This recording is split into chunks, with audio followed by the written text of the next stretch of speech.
Anna left Jamie's home with more questions than answers.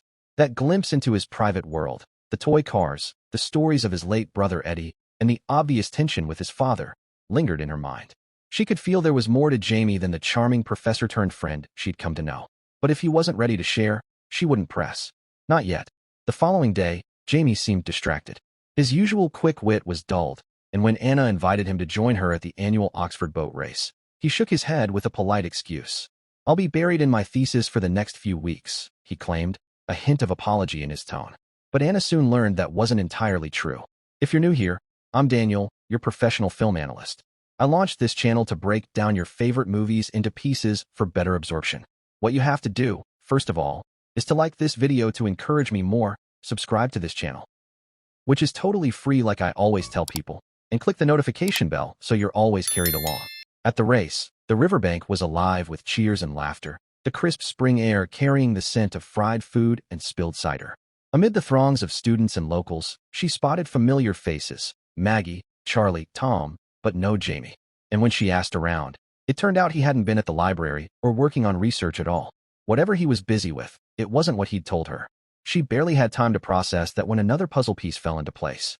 Cecilia, who'd been suspiciously absent for the past week, was spotted, not at some secret errand or distant trip, but at Jamie's house. The realization hit Anna like a splash of cold water. Cecilia had been warning her to keep her distance from Jamie, yet here she was, comfortably planted in his life. Confused and increasingly uneasy, Anna headed straight to Jamie's home. When he opened the door, Cecilia was there, and before Anna could demand an explanation, the truth came tumbling out. Jamie was undergoing cancer treatment. The words seemed to hang in the air, heavy and unshakable. His voice was edged with frustration as he told Anna to leave. He didn't want pity. He didn't want to explain himself. And in that moment, Anna could only walk away, her chest tight with heartbreak. Days passed before he came to see her again. This time, there was no anger, just a kind of tired honesty. Jamie told her about Eddie, how his brother had endured every kind of treatment imaginable, only to reach a point where the pain outweighed the hope. Eddie's decision to stop treatment had driven a deep wedge between him and their father, who could never accept his son's choice. But Jamie understood it all too well. The connection to Cecilia became clear as well. She had been Eddie's girlfriend. After his death, she'd remained close to the family, especially to Jamie, who now faced the same fight Eddie had lost. And then came the words that made Anna's throat tighten. The last round of treatment she'd witnessed, that was it. Jamie was done. No more hospitals. No more IVs. Whatever time he had left, he wanted to spend it living, not fighting. Jamie gave a half-smile, trying to lighten the heaviness between them. Funny, isn't it? The only two people in this city who wanted a casual relationship, and here we are. He urged her not to waste her time on him, warning her about the pain she'd face when he was gone.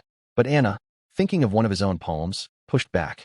Their time together might be short, she said, but that didn't make it meaningless. She wanted to be with him until the end, however and whenever it came. Something in him softened at that. He closed the distance between them, pulled her into his arms, and kissed her like it was both a beginning and an ending. The next morning, Jamie's playful side returned. He told her to focus on enjoying herself, and quietly asked Professor Stein to secure tickets to the annual Oxford ball. When Anna found out, she was thrilled, as were her friends. The ball was a swirl of elegance, glittering gowns, polished shoes, and the soft hum of string music floating through the grand hall. Jamie escorted Anna through the crowd, and at one point, introduced her to his parents. Even in the glow of the evening, the strain between him and his father was impossible to miss. They barely exchanged a word. Elsewhere, Maggie and Tom shared a slow dance, and for the first time, Tom seemed to truly see Maggie, not just as a friend, but as someone who had quietly been by his side all along. Later in the evening, Jamie's father pulled Anna aside. He spoke with the kind of raw vulnerability that comes only when a heart has been cracked open. He told her about his desperate wish for Jamie to continue treatment, about the donations he was making to fund new research, and about the fear that he was about to lose another child. His voice wavered when he said she couldn't possibly understand what it felt like to bury one son and prepare to bury another. Anna promised she would try to talk to Jamie, but when she did, he refused to hear her out. It was Cecilia who gave Anna a different kind of perspective. She told Anna about the hollow ache Eddie's death had left behind, a wound so deep she doubted she'd ever marry, ever truly move on.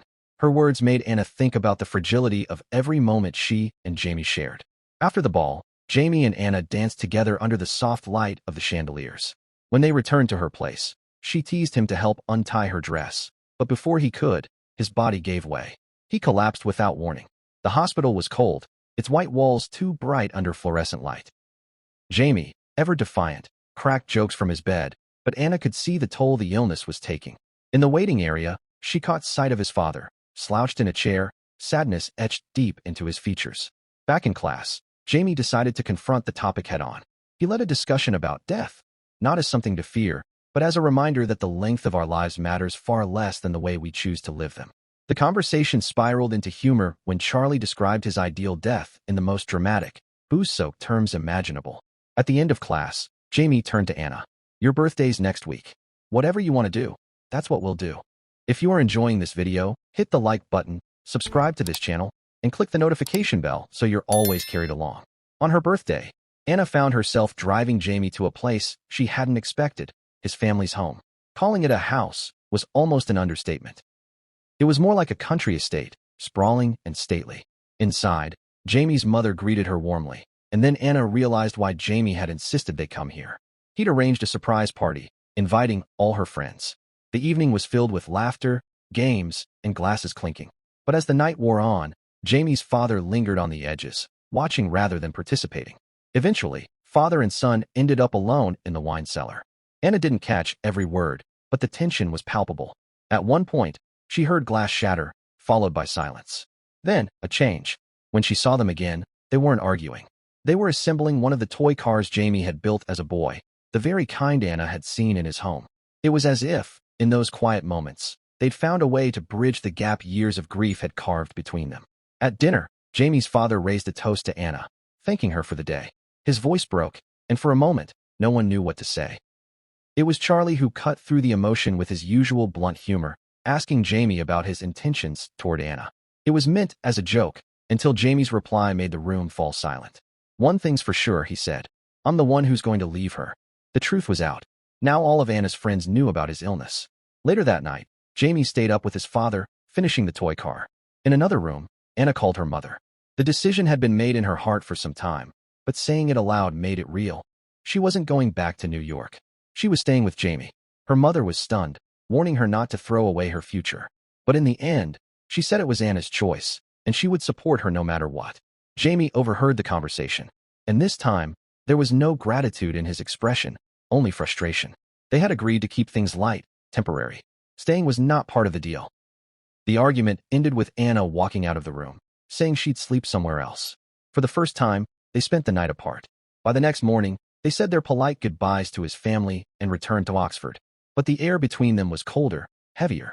In a matter of weeks, the world they'd built together felt dangerously close to unraveling. At the end of this video, tap episode 3 on your right to see how Anna's biggest secret comes crashing into her Oxford romance and forces her to make the hardest choice of her life. But if you skip the beginning, hit episode 1 on your left to see how this whole love story started, because without it, the heartbreak won't hit as hard. So make sure you like this video, subscribe, it's completely free, and ring the bell so you're always carried along. See you in the next one.